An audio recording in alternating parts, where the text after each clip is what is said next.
Ang mga aralin sa video na ito ay una, talasalitaan. Ikalawa, ano nga ba ang tanaga? Ikatlo, mga pangunahing katangian ng tanaga.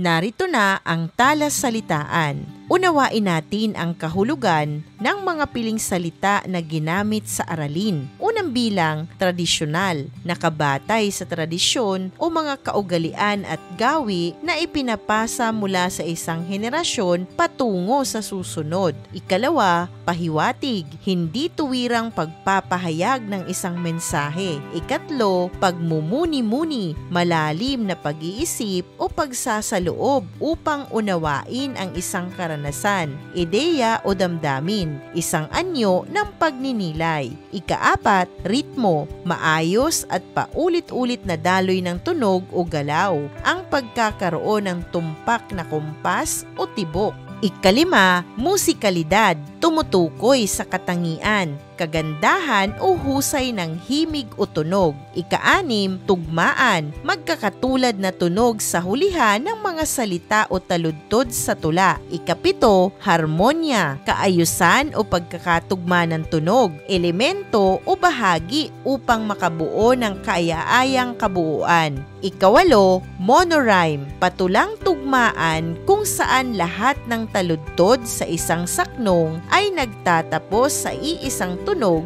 o iisang tugma.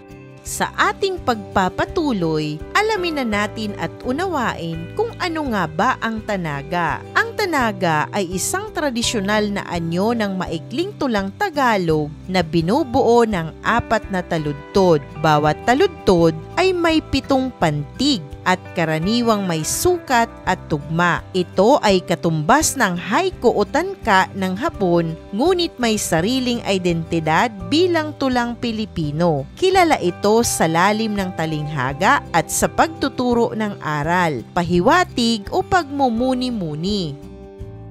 Dumako na tayo sa mga pangunahing katangian ng tanaga. Tandaan, ang talang ito ay nakalap lamang mula sa internet. Para sa karagdagang kaalaman, maaari kang maghanap ng iba pang impormasyon dito sa mga aklat o sa ibang website. Unang bilang, maiksi ngunit malaman. Binubuo lamang kasi ng 4 na taludtod ang isang tanaga na may 7 pantig sa bawat linya. Dahil dito, ang tanaga ay humahamon sa makata na magpahayag ng buo, malinaw, malalim at masining sa iilang salita lamang. Ikalawa, may malinaw at mahigpit na sukat. Mahalaga ang pantig. Ang pagbilang ay bahagi ng estetika nito. Ang mahigpit na sukat ay nagbibigay sa tanaga ng ritmo, kumpas at musikalidad.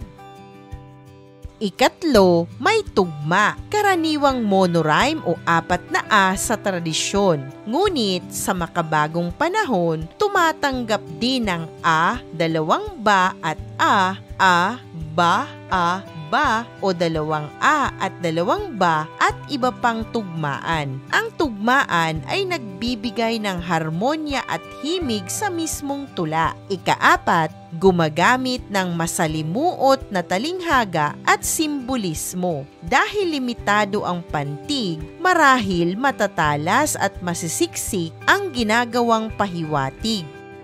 Ang mga salita ay pinipili ng maingat upang magkaroon ng metapora, magbigay ng aral, magmungkahi ng pagmumuni-muni, at lumikha ng larawang diwa o imagery. Ikalima, nagpapahayag ng pilosopikal o moral na mensahe, nagtataglay ng payo, kabutihang asal, karunungan o pagpapahalaga sa buhay. Madalas may twist, hamon o malalim na pahiwatig sa huling taludtod.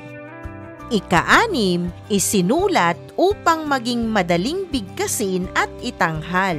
Ang tanaga ay bahagi ng oral tradisyon, kaya dapat ito ay nagtataglay ng linaw, musikalidad at mabigkas na ritmo. Dahil dito, ang wika ay karaniwang payak ngunit may taglay na hiwaga.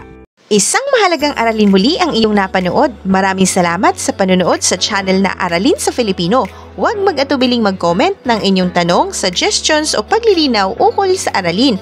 Munting kahilingan sa iyong kaibigan, paki-like, share and subscribe para updated ka sa mga susunod pang bagong video ng Aralin mo sa Filipino.